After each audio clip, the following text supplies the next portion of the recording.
me Sabrina Agustin with NPM 25411048. Today I will discuss the material about ekonomi dalam kehidupan sehari-hari.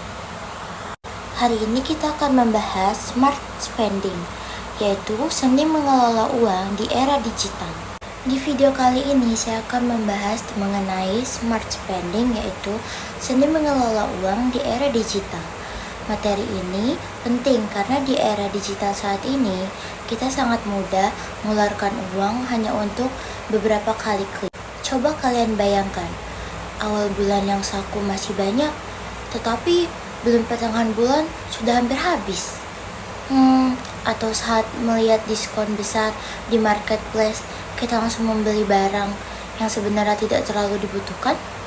Fenomena ini sering terjadi dan menunjukkan pentingnya pengelolaan keuangan. Oke, apa itu smart spending? Jadi smart spending adalah kemampuan menggunakan uang secara bijak sesuai kebutuhan dan kemampuan finansial. Smart spending bukan berarti pelit, tetapi lebih kepada penggunaan kebutuhan daripada keinginan. Kemudian, kenapa kita harus mengelola uang? Mengelola uang penting agar kebutuhan dapat terpenuhi, menghindari pemborosan, memiliki tabungan, dan juga mempersiapkan masa depan. Dengan pengelolaan yang baik, kondisi keuangan akan menjadi lebih stabil. Kemudian, apa tantangan keuangan di era digital? Di era digital ini, banyak sekali tantangan bagi seseorang yang sangat sulit untuk mereka mengatur keuangan, seperti belanja online yang mudah, promo dan diskon, kemudian tren media sosial, serta layanan pembayaran digital yang membuat transaksi terasa lebih cepat dan juga mudah. Kemudian kebutuhan dan keinginan. Dalam mengelola keuangan, kita harus bisa membedakan yang mana kebutuhan dan yang mana keinginan. Kebutuhan ada hal yang harus terpenuhi, seperti makan, minum, dan transportasi. Sedangkan keinginan adalah sesuatu yang dapat ditunda jika belum terlalu penting. Kemudian penyebab perilaku konsumtif. Ada beberapa faktor penyebab perilaku konsumtif, seperti ingin mengikuti tren, pengaruh media sosial, rasa ingin memiliki barang yang sedang populer, dan kurangnya perencanaan keuangan.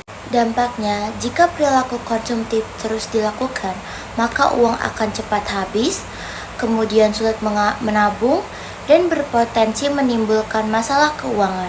Oleh karena itu, kita perlu lebih bijak dalam mengambil keputusan saat berbelanja. Tips mengelola uang saku. Ada beberapa cara sederhana untuk mengelola uang saku, yaitu membuat daftar kebutuhan, menentukan batas pengeluaran harian, kemudian mengurangi pembelian yang tidak penting, dan juga menyisihkan sebagian uang untuk ditabung.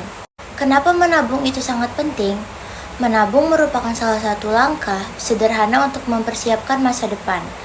Dengan menabung, kita memiliki cadangan dana untuk kebutuhan mendadak dan dapat mencapai tujuan keuangan yang diinginkan. Mengenal dana darurat. Dana darurat adalah uang yang disiapkan untuk menghadapi kondisi yang tidak terduga, seperti kebutuhan kesehatan atau keadaan mendesak lainnya. Dana darurat membantu kita agar tidak panik saat menghadapi masalah keuangan. Teknologi sebagai alat pengelola keuangan. Teknologi tidak hanya digunakan untuk berbelanja, tetapi juga dapat membantu mengelola keuangan. Saat ini, tersedia berbagai aplikasi pencatat pengeluaran kita yang dapat membantu kita memantau penggunaan uang setiap hari. Contoh penerapan smart spending. Misalnya, seorang mahasiswa memiliki uang saku senilai 1 juta rupiah per bulan. Ia mengalokasikan sebagian untuk makan, transportasi, kebutuhan kuliah, dan tabungan dengan perencanaan yang baik. Seluruh kebutuhan dapat terpenuhi tanpa harus berutang. Dapat disimpulkan bahwa smart spending merupakan kemampuan penting yang harus dimiliki setiap orang di era digital. Dengan mengelola uang secara bijak, kita dapat memenuhi kebutuhan saat ini sekaligus mempersiapkan masa depan yang lebih baik. Mulailah dari langkah kecil seperti mencatat pengeluaran dan juga menyisihkan uang untuk tabungan. Kebiasaan sederhana yang dilakukan secara konsisten dapat memberikan manfaat besar bagi masa depan kita. Sekian yang dapat saya sampaikan. Terima kasih sudah menonton. Wassalamualaikum warahmatullahi wabarakatuh.